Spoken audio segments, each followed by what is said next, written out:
So hey guys, in today's video we gonna discuss about the elbow joint. Okay तो elbow joint हमें क्या क्या पढ़ना है, टाइप्स पढ़ेंगे, इसके आर्टिकुलेटिंग सरफेस पढ़ेंगे और रिलेशन पढ़ेंगे, नर्व सप्लाई, ब्लड सप्लाई और इसका एक क्लिनिकल एनाटॉमी।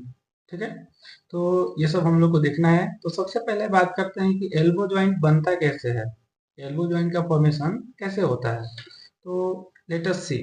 सबसे पहले बात करते हैं कि how the elbow joint form.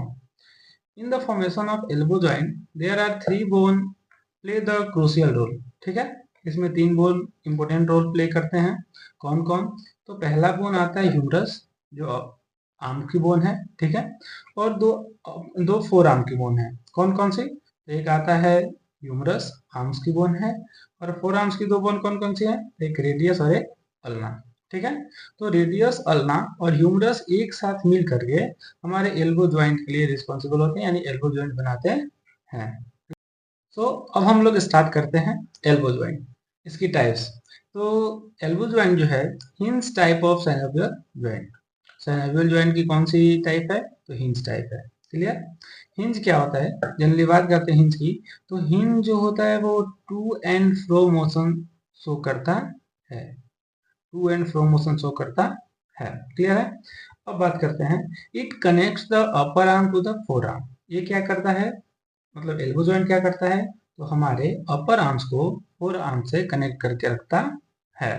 It is the joint between the lower part of the humerus and the upper part of the radius. So मैंने इस इमेज में आपको दिखाया कि ये हमारा जो है वो लोअर पार्ट है, ये हमारा जो है क्या है? लोअर पार्ट है ह्यूमरस का, और ये जो है अपर पार्ट है रेडियस और अल्ना का। ठीक है, तो lower part of humerus and upper part of radius and ulna combine together to form the elbow joint. ठीक है, अब इसके आर्टिकुलेटिंग सरफेस। आर्टिकुलेटिंग सरफेस देखने से पहले हम यहाँ इसके दो कुछ और जॉइंट है वो देख लेते हैं। पहला जॉइंट आता है ह्यूमरो रेडियल जॉइंट। ह्यूमरो रेडियल जॉइंट नाम से पता चलता है, ह्यूमरो मतलब ह्यूमरस और रेडियल मतलब रेडियस। तो यहाँ हम लोग देखेंगे ये हमारा ह्यूमरस है और ये हमारा रेडियस है। तो ह्यूमरस और रेडियस के बीच में जो ज्वाइंट बन रहा है उसको हम ह्यूमरो रेडियल ज्वाइंट बोलेंगे। क्लियर है? अब दूसरी ज्वाइंट कौन सी है? तो ह्यूमरो अल्नर ज्वाइंट। नाम से पता चलता है ह्यूमरो मतलब ह्यूमरस और अल्नर मीन्स अल्ना। यहाँ देखेंगे ये हुआ मेरा ह्यूमरस और ये हुआ मेरा अल्ना। तो ह्यूमरस और अल्ना के मिलने से जो ज्वाइंट बनता है उसको हम लोग ह्यूमरो अल्नर ज्वाइंट बोलते हैं। क्लियर? क्लियर? ओके। अब बात करते हैं इसके आर्टिकुलेटिंग सरफेस की। तो आर्टिकुलेटिंग सरफेस क्या होती है? तो आर्टिकुलेटिंग सरफेस वो सरफेस होती है बोन की जहां पर दो बोन एक दूसरे के साथ क्या करते हैं? अटैच करते हैं और आर्टिकुलेट करते हैं। ओके, सो देखते हैं कि हमारे एल्बो में जो आर्टिकुलेटिंग होती है एक तो लेटरली साइड होती है और दूसरी मिडिली साइड होती है। तो लेटरली साइड के लिए कौन रिस्पॉन्सिबल होगा? रेडियस। लेटरली साइड के लिए कौन रिस्पॉन्सिबल होगा? रेडियस। और मिडिली साइड के लिए कौन रिस्पॉन्सिबल होगा? अल्ना। क्लियर? तो अब रेडियस का कौन सा पार्ट ह्यूमरस के साथ आर्टिकुलेट करेगा? तो रेडियस का एक पार्ट है कैपिटुलम, यहाँ इमेज में दिख रहा होगा। तो ये है मेरा कैपिटुलम, ये वाला पार्ट क्या है? कैपिटुलम, जो कि रेडियस के साथ क्या करता है? आर्टिकुलेट करता है। ठीक है, कैपिटुलम जो रेडियस के साथ आर्टिकुलेट करता है। अपर सरफेस ऑफ रेडियस, कहाँ? रेडियस के अपर सरफेस पे। क्लियर? अब देखते हैं मीडियली, क्या देखते हैं? मीडियली। तो मीडियली कौन सी बोन करेगी? अल्ना। कौन सी बोन? अल्ना। अल्ना किसके साथ आर्टिकुलेट करेगी? तो ट्रोक्लियर ऑफ ह्यूमरस। ट्रोक्लियर की बात करें तो इमेज में यहाँ पे आपको दिख रही है, ये ह्यूमरस का ट्रोक्लियर है। क्या है? ट्रोक्लियर है। तो ट्रोक्लियर किसके साथ आर्टिकुलेट करेगी? तो अल्ना के साथ। किसके साथ? अल्ना के साथ। क्लियर? तो मीडियली अल्ना करेगा, ट्रोक्लियर ऑफ ह्यूमरस और ट्रोक्लियर नोच ऑफ अल्ना। अल्ना में भी ट्रोक्लियर नोच होते हैं जो एक दूसरे के साथ आर्टिकुलेट करके एल्बो जॉइंट बनाते हैं, यानी आर्टिकुलेटिंग सरफेस शो करते हैं। क्लियर? ओके। अब एक पॉइंट यहाँ पे आता है, सुपेरियर रेडियो अल्नर ज्वाइंट, इससे हम क्या समझते हैं? सुपेरियो रेडियो अल्नर ज्वाइंट, तो यहाँ रेडियो अल्नर ज्वाइंट की जब बात की जाती है तो इसका मतलब ये हुआ कि हमें जो ज्वाइंट देखने को मिलेगा वो रेडियस और अल्ना के बीच के ज्वाइंट देखने को मिलेगा। तो यहाँ इमेज में देखते हैं हम, ये मेरा हुआ रेडियस, क्या हुआ ये रेडियस बोन है, और ये क्या हुआ, ये मेरा अल्ना बोन है। क्या है? अल्ना बोन है। तो कहीं ना कहीं ये दोनों सुपीरियर, यानी सुपीरियर मतलब ऊपर, ये दोनों कहीं ना कहीं ऊपर जा करके एक साथ ज्वाइंट बना रहे हैं, जिसको हम सुपीरियो रेडियो अल्नर ज्वाइंट बोल रहे हैं। क्लियर है? तो सुपीरियो रेडियो अल्नर ज्वाइंट किसके किसके बीच की ज्वाइंट है? तो रेडियस और अल्ना के बीच में जो सुपीरियर ज्वाइंट होता है उसको सुपीरियो रेडियो अल्नर ज्वाइंट बोला जाता है। क्लियर है? चलो अब आगे देखते हैं। यहाँ ये इमेज है जो मैंने आप लोग को बता दिया, ये ह्यूमरस है, ह्यूमरस का लोअर एंड है, ये रेडियस है, ये अल्ना है। ठीक है?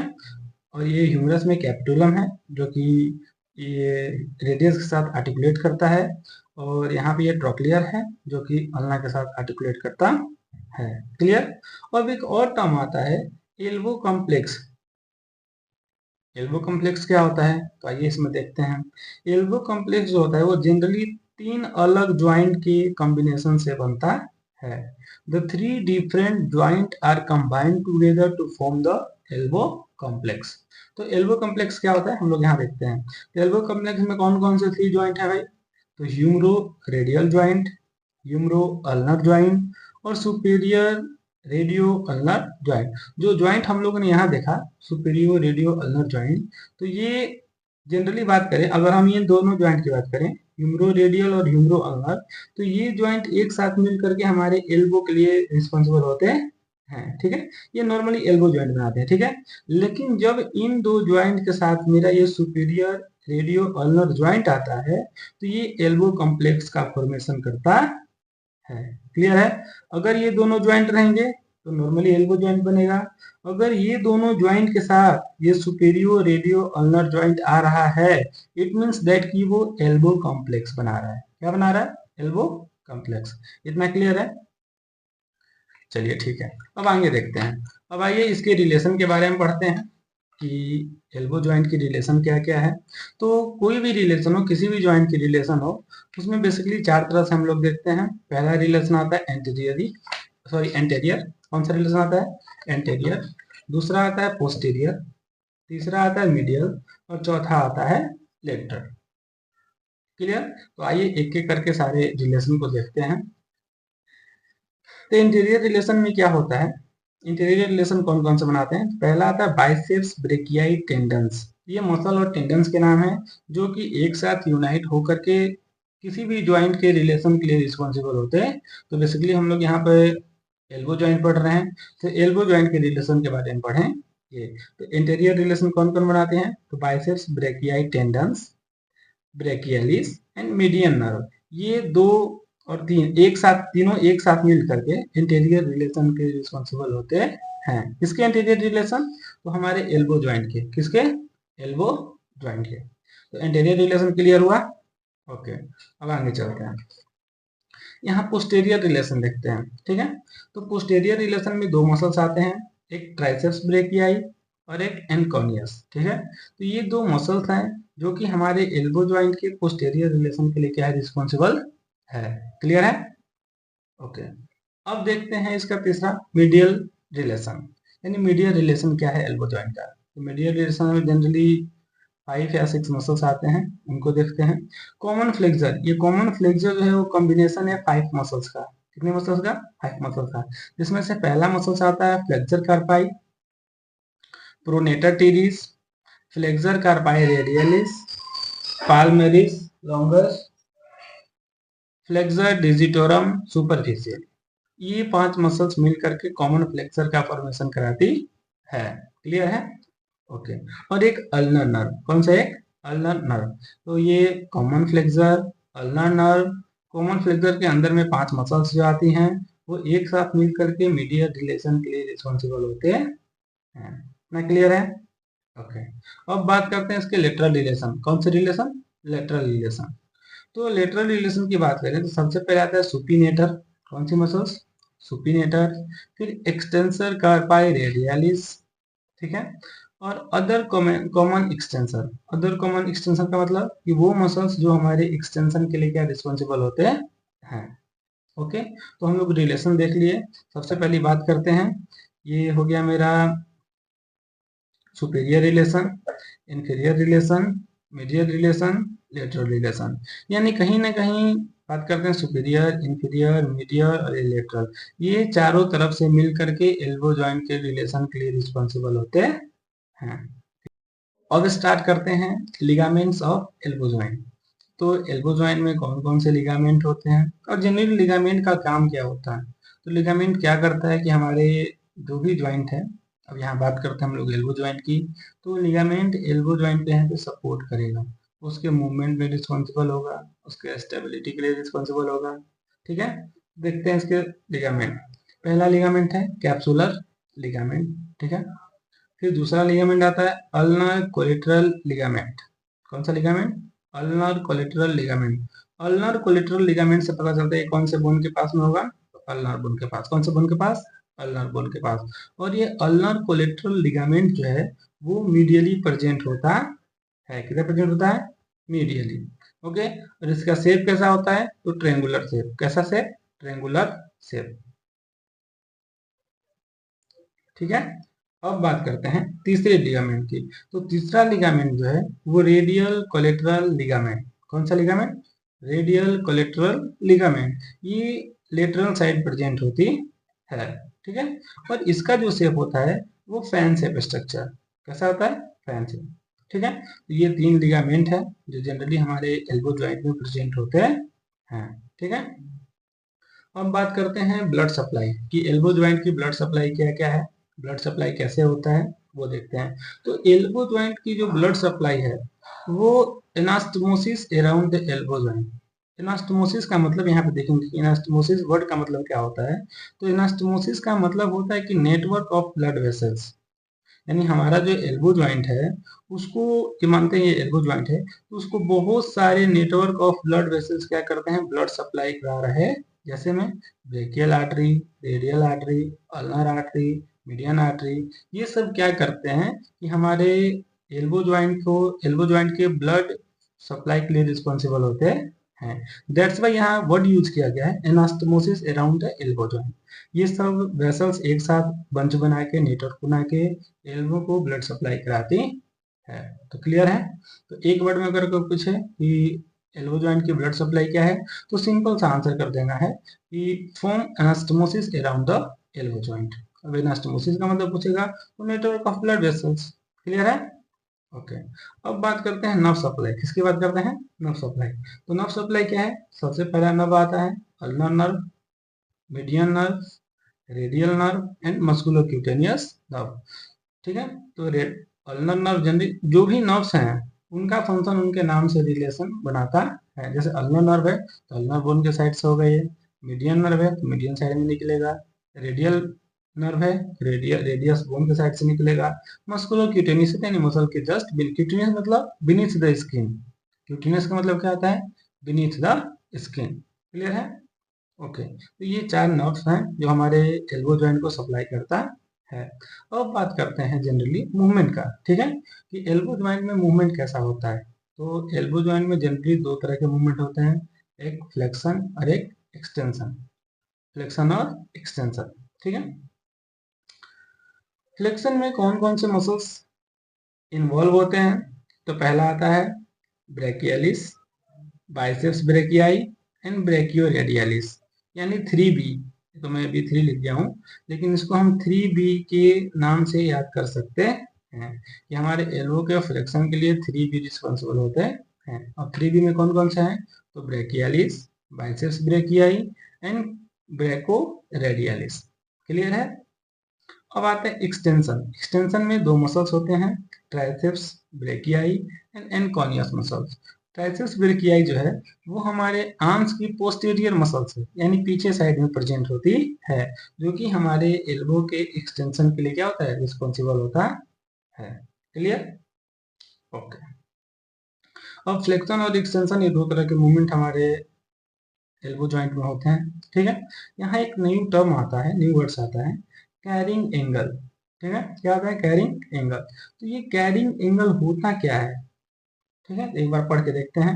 Angle is form extended four arm is not in straight line with arm and make angle is 13 degree for the arms. Generally बात करते हैं, ये हमारा बॉडी है, ठीक है, ये हमारा बॉडी है, ये बॉडी की बात करते हैं। तो हमारा जो आर्म्स होता है कहीं ना कहीं यहाँ तक तो स्ट्रेट आता है, फिर इसके इधर चला जाता है, क्लियर है, यानी पूरा ये ऐसे चला आता।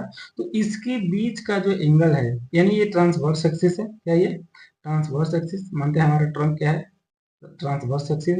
और ट्रांसवर्स एक्सिस से हमारा जो हैंड का प्लेसमेंट है वो कुछ डिग्री से अवे हो जाता है हमारे ट्रांसवर्स एक्सिस से, यानी ट्रांसवर्स एक्सिस के थोड़ा दूर चला जाता है, और उसके बीच में जो एंगल बनता है उसको हम कैरिंग एंगल बोलते हैं, क्लियर है।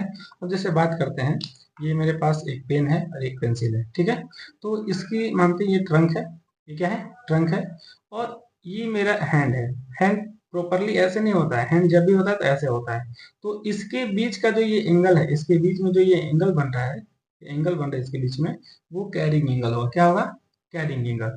जनरली कह सकते हैं कैरिंग एंगल क्या है, तो एंगल जो हमारे हैंड के द्वारा बनता है हमारे ट्रंक और हैंड के बीच में, ठीक है। ट्रंक और हैंड के बीच में जो गैप होता है उसके कारण जो एंगल बनता है उसको हम कैरिंग एंगल बोल सकते हैं। और जनरली बुक में कैरिंग एंगल का डिग्री कितना दिया हुआ है, तो 30 डिग्री। बट ये बस ऐसे 13 डिग्री है, लेकिन ज्यादातर ये 10 से 15 डिग्री के बीच में आते हैं, क्लियर। तो अब देखते हैं इसकी कुछ क्लिनिकल एनाटॉमी, जो कि एग्जाम के व्यू से क्या है, बहुत ही इंपॉर्टेंट है। तो क्लिनिकल एनाटॉमी क्या होते हैं, तो इसका पहला आता है tennis elbow. Tennis elbow, tennis elbow की जब हम बात करें, इसमें हमारे एल्बो के पास लेटरल एपिकोंडाइल, मीडियल एपिकोंडाइल, ठीक है, और ये सब कोंडाइल होते हैं। तो टेनिस एल्बो में जनरली कौन सा एपिकोंडाइल होता है, लेटरल एपिकोंडाइल। इसमें लेटरल एपिकोंडाइलिटिस होती है। कंडलाइट, जहां भी वर्ड आइटिस लगे इसका मतलब इन्फ्लामेशन होता है, क्लियर है। तो ये टेनिस एल्बो होता क्यों है, तो due to sprain in radial collateral ligament. हमने रेडियल कोलेटरल लिगामेंट पढ़ा था यहाँ ये लिगामेंट में। तो रेडियल कोलेटरल लिगामेंट में इंजरी होने के कारण, स्प्रेन आने के कारण हमारे टेनिस एल्बो हो जाते हैं। और इसका दूसरा कारण क्या है, tearing of fibres of extensor कार्पाई radialis, यानी हमारे जो एक्सटेंसर कार्पाई रेडियलिस मसल्स है उसमें अगर कुछ टियरिंग, उसके जो मसल्स हैं वो टियर हो जाते हैं, तो हमें टेनिस एल्बो देखने को मिलेगा, ठीक है। तो टेनिस एल्बो जनरली हमको टेनिस प्लेयर में देखने को मिलता है, किसमें, टेनिस प्लेयर में। सो दूसरा आता है स्टूडेंट एल्बो, ठीक है। तो हमने टेनिस एल्बो देख लिया, अब स्टूडेंट एल्बो देखते हैं। स्टूडेंट एल्बो में क्या होता है कि fluid accumulate in versa over the tip of elbow, यानी एल्बो के टिप पॉइंट पे हमारे वर्षा का एक्युमुलेशन होने लगता है, यानी फ्लूइड का एक्युमुलेशन होता है। किसका एक्युमुलेशन होता है, फ्लूइड का। तो फ्लूइड जब हमारे एल्बो के टिप पे सॉरी यार, सो हम लोग दूसरा देखते हैं। दूसरा क्या है, स्टूडेंट एल्बो। क्या है, स्टूडेंट एल्बो। इसमें क्या होता है कि फ्लूइड जो होता है वो हमारे एल्बो के टिप पे एक्युमुलेट होने लगता है, क्लियर। और एक्युमुलेट होगा तो क्या होगा, ये पेन, जनरली पेन का कारण बनेगा, ठीक है, और इसमें पेन होगा। इसको स्टूडेंट एल्बो क्यों बोलते हैं, तो जनरली क्या होता है कि जब लेक्चर चल रहा होता है, क्लासेस हो रही होती हैं, तो जिन बच्चों को कुछ समझ में नहीं आता तो अपने हैंड को ऐसे एल्बो पे ऐसे प्लेस करके रखते हैं। और प्लेस करके ज्यादा समय तक रखने में क्या होता है कि उनके जो टिप है एल्बो के, उसमें क्या होता है कि फ्लूइड का एक्युमुलेशन होने लगता है, और फ्लूइड का एक्युमुलेशन होने की वजह से उनके एल्बो में पेन होने लगता है, क्लियर है। अब तीसरा देखते हैं, क्यूबिटस वल्गस। ये दो टर्म है, क्यूबिटस वल्गस और क्यूबाइटस वेरस। तो क्यूबाइटस वल्गस और क्यूबाइटस वेरस क्या है, तो मैंने ये कैरिंग एंगल बताया था। तो वैसे पर्सन जिसमें कैरिंग एंगल ज्यादा होगा, क्या होगा, कैरिंग एंगल ज्यादा होगा, उसको क्यूबिटस वल्गस बोलेंगे, ठीक है। और वैसे पर्सन जिसमें कैरिंग एंगल कम होगा उसको क्यूबिटस वेरस बोलेंगे। तो क्यूबिटस वेलगस और क्यूबिटस वेरस क्या होते हैं? तो क्यूबिटस वेलगस में जनरली क्या होगा, कैरिंग एंगल ज्यादा होगा, और क्यूबिटस वेरस में क्या होगा, कैरिंग एंगल कम होगा। इतना क्लियर है? ओके। तो एक यहाँ रह गया, इसको देखते हैं। इसका पांचवा जो था गोल्फर्स एल्बो। गोल्फर्स एल्बो क्या होता है? तो trauma in the mid epicondyle of elbow. Elbow के मिड इपिकोंडाइल में क्या हो जाता है? ट्रॉमा हो जाता है। ठीक है। तो उसको गोल्फर्स एल्बो बोलते हैं। इसमें क्या होता है, ये जनरली गोल्फ प्लेयर जो होते हैं उनमें ज्यादातर देखने को मिलता है। ठीक है, उन लोगों में ज्यादा देखने को मिलता है। और ये होता क्यों है? Due to repetitive strain at the common flexor origin. अगर ये मसल्स है, कॉमन फ्लेक्सर ओरिजिन से मसल्स है, इसमें अगर रिपीटेटिव यानी बार बार अगर स्ट्रेन आ रही है तो ग्लोफर्स एल्बो होने का ज्यादा चांस है। ठीक है। और इसमें क्या होता है कि pen at the mid side of elbow. इसमें एल्बो की मिड साइड पे हमारा क्या होता है, पेन स्टार्ट होता है, और पेन वहां पे मेरे को फील होता है। ठीक है। तो this this all about the elbow joint. एक बार मैं फिगर समझा दूं आप लोगों को। एल्बो जॉइंट यहाँ फिगर दिख रहा है, ठीक है। तो ये हमारा ह्यूमरस है, ह्यूमरस का शाफ्ट है।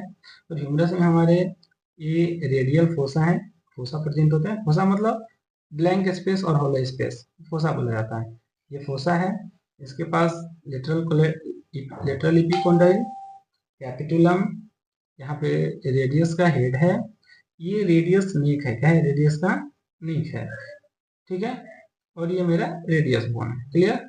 इधर वहीं मीडियल साइड देखें तो हमारा कोरोनोइड फोसा, ठीक है, medial epicondyle, trochlea, coronoid process, radio ulnar joint, radial tuberosity. Radial tuberosity क्या होता है? जहां भी ट्यूबरोसिटी का वर्ड आए तो ट्यूबरोसिटी का मतलब ही होता है उभार। क्या होता है? उभार मतलब उठा हुआ, बल्ज आउट। ठीक है। और ये मेरा अल्ना। यहाँ पे रेडियस और अल्ना एक साथ मिल करके रेडियो अल्नर ज्वाइंट बना रहा है, जो किसके लिए रिस्पॉन्सिबल है? हमारे एल्बो कॉम्प्लेक्स के लिए रिस्पॉन्सिबल है। क्लियर है? So all over the elbow joint. Hope आप लोगों को समझ में आया होगा। सो ऐसे वीडियो देखने के लिए हमारे चैनल को लाइक शेयर सब्सक्राइब करिए। सो मिलते हैं अगले वीडियो में, तब तक के लिए धन्यवाद।